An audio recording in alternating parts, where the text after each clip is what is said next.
Fiscalía de la Nación confirma de que relojes no eran de antaño, pues en recientes investigaciones que se hizo después del allanamiento a la vivienda de la presidenta Dina Boluarte, se llegó a comprobar de que dichos lujos que tiene Dina Boluarte serían comprados hace tan solo un año, desmintiendo totalmente a la presidenta, donde éste indica de que tanto las joyas y relojes que ella tiene son parte de su patrimonio familiar, como también la Fiscalía reveló que no solo era un reloj, sino más de 4, y que estos también estaban valorizados en más de 25,000 a 35,000 dólares. Tras esto, la presidenta Dina Boluarte estaría acorralada y con las horas contadas, ya que dichas investigaciones revelan de que todo lo que dijo la presidenta fue mentir y tratar de sabotear las investigaciones para limpiar su imagen. Por otro lado, esto también desmentiría el reciente mensaje a la nación, pues la presidenta aseguró de que todo esto sería un plan de acoso sistemático por parte de la prensa, quien según ella es la principal que la quiere ver fuera de la presidencia. Con todo esto, sin duda se le vino la noche a la presidenta Dina Boluarte, pues posiblemente se le estaría citando con urgencia para que de una vez por todas hable la pura verdad sobre los orígenes de dichos objetos. Sin más rodeos, aquí te muestro el video. Y eso es lo que ha hecho la señora Dina Boluarte, que nos ha mentido para comenzar.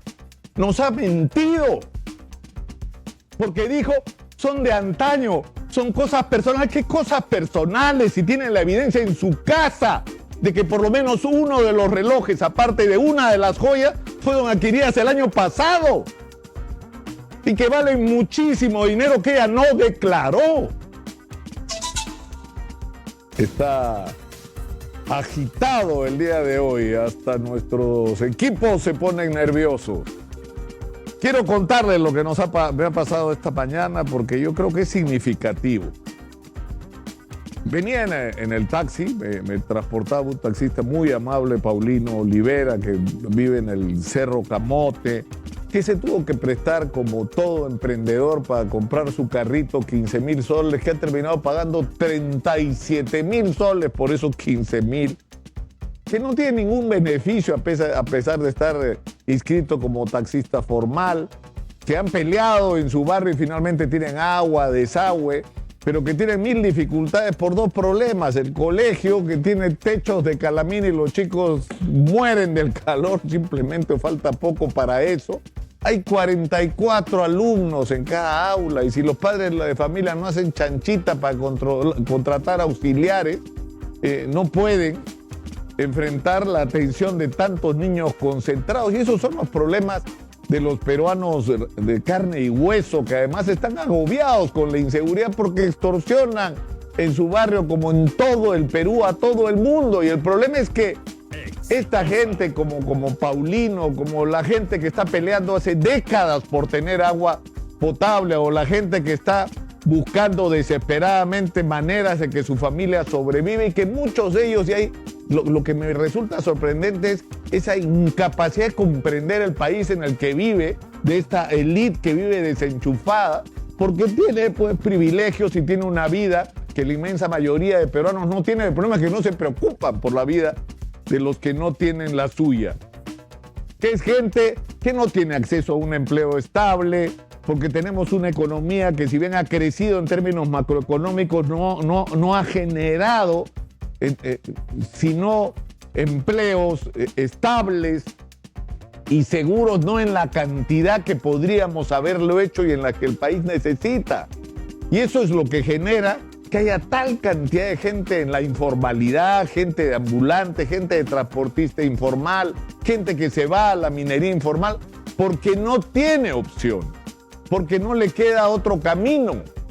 Y es gente que lo que quiere es ser parte. ¿Ustedes creen que lo que son felices no siendo parte de la economía formal? Pero en fin, mientras esta es la realidad de la inmensa mayoría de peruanos, de agricultores agobiados por los problemas climáticos, por la falta de acceso al crédito, por la falta de infraestructura que le impide sacar sus productos, por la falta de asesoría técnica para mejorar sus capacidades productivas, su productividad.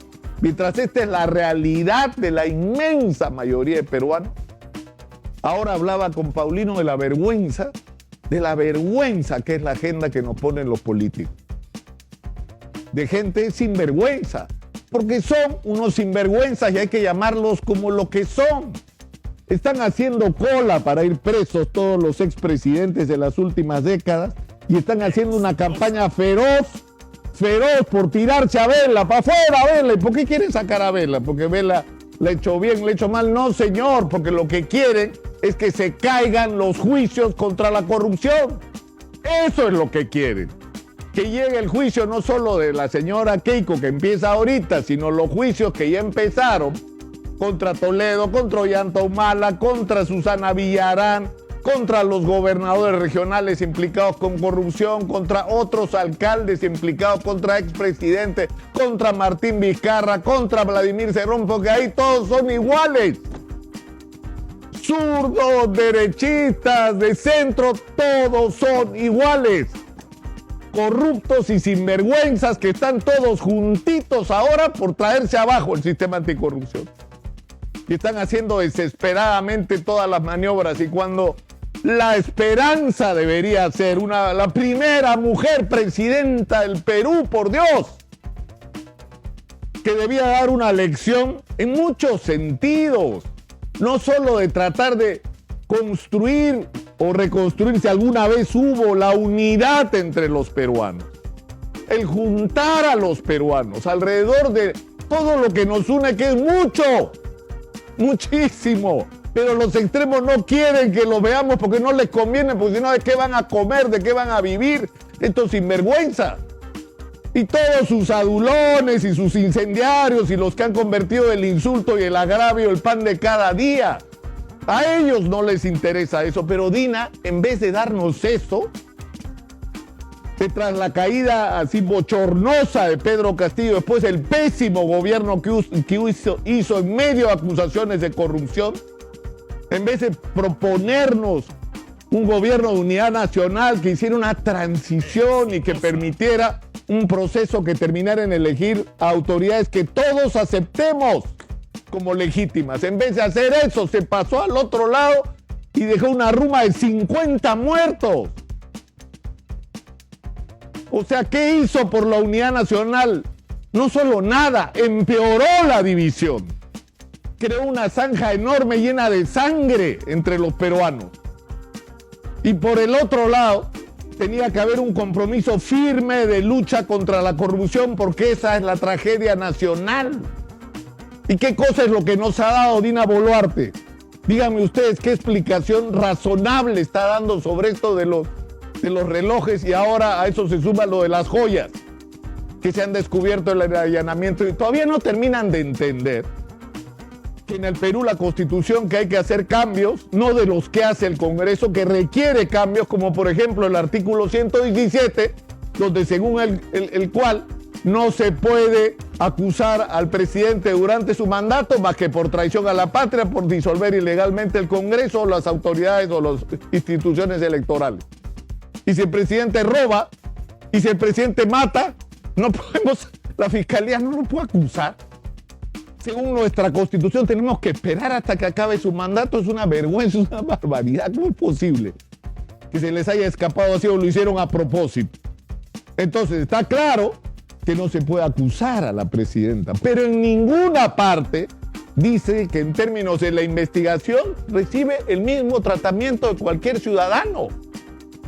Y si un ciudadano es acusado de tener signos exteriores de riqueza que no puede justificar, que ahora resulta no son uno, según el programa Cuarto Poder son 4 relojes Rolex, y después del allanamiento realizado por la DIVIAJ y la Fiscalía, resulta que no solo son relojes, sino que son joyas carísimas, las que la señora tiene y las que la señora no declaró, y sobre las que la señora hasta ahora no nos ha dado una explicación razonable de dónde salieron. Si se las regalaron, ¿quién? ¿A cambio de qué? Si las compró, ¿con qué plata? ¿De dónde salió el billete? Porque, como ella dijo, de antaño no son. Entonces, si un ciudadano cualquiera se niega a declarar ante la Fiscalía, si un ciudadano cualquiera se niega a dar información, se niega a entregar los objetos que son parte de la investigación, la Fiscalía tiene derecho a hacer, como ha hecho el fiscal, de pedirle al juez checklist, que autorice lo que hizo, que se haría en el caso de cualquier otro ciudadano. Entonces, no es que esté mal, es una afronta, un agravio a la institución de la presidencia de la República. Es al revés. El agravio lo sufrimos cada día los ciudadanos, de parte de autoridades que no nos respetan, de autoridades que llegan al gobierno para enriquecerse y que no pueden controlarse, como espuma que le chorrea por la boca. Así llegan al poder y babean de todos los privilegios que pueden obtener gracias a estar donde están. Y eso es lo que ha hecho la señora Dina Boluarte, que nos ha mentido para comenzar. Nos ha mentido. Porque dijo, son de antaño, son cosas personales. ¿Qué cosas personales? Si tienen la evidencia en su casa de que por lo menos uno de los relojes, aparte de una de las joyas, fueron adquiridas el año pasado y que valen muchísimo dinero que ella no declaró. Entonces estamos frente a una situación donde lo que está a prueba es nuestra capacidad de resistencia, sinceramente, como ciudadanos. O sea, vamos a seguir permitiendo que se burlen de nosotros como lo están haciendo. Es decir, vamos a seguir permitiendo que nos agravien como nos están agraviando desde el gobierno. O sea, en cualquier país que se respete a sí mismo, la señora Dina Boluarte debió haber renunciado hace rato en una situación como esta, porque ella sabe que no puede dar explicaciones. Ella sabe que conforme vaya avanzando esto se va a poner peor, porque me temo que esta es la punta del iceberg. Porque si la señora recibió regalitos como relojes Rolex y joyas, ¿qué más recibió? ¿Qué otras transacciones ha hecho? ¿Qué está pasando con el puerto de Chancaya? O sea, ¿qué es lo que hay atrás de eso? El puerto se tiene que inaugurar en 7 meses y de repente el Ministerio de Transporte, el procurador, que coordina con el ministro, que coordina con el presidente del Consejo de Ministros, que coordina con la presidenta, porque no me van a decir que un tema como el del puerto de Chancay, donde se está jugando el destino económico del Perú, no lo discute la presidenta. Una decisión de esa trascendencia. Están poniendo en cuestión el proyecto más grande e importante de las últimas décadas del Perú. Y la presidenta no está enterada, no me lo creo. No me lo creo, simplemente. Entonces yo creo que lo que tiene que pasar ya. ¿A quién ponemos? ¿Saben qué? No importa a quién pongamos. Cualquier cosa que venga después de esto, cualquier cosa, será mejor que la vergüenza que nos están haciendo vivir cada día el gobierno de la señora Dina Boluarte y este Congreso, que es el más impresentable de la historia republicana del Perú. Y yo creo que ha llegado el momento en que los ciudadanos nos hagamos respetar, ¿no? Y comencemos por hacer sentir nuestra voz. En todo caso, nosotros seguiremos desde acá haciendo el esfuerzo por ser esa voz de los peruanos que lamentablemente los políticos no escuchan. Y como no escuchan, va a haber que subir el tono. Y quiero decir una cosa última. ¿Las Fuerzas Armadas respaldan todo esto?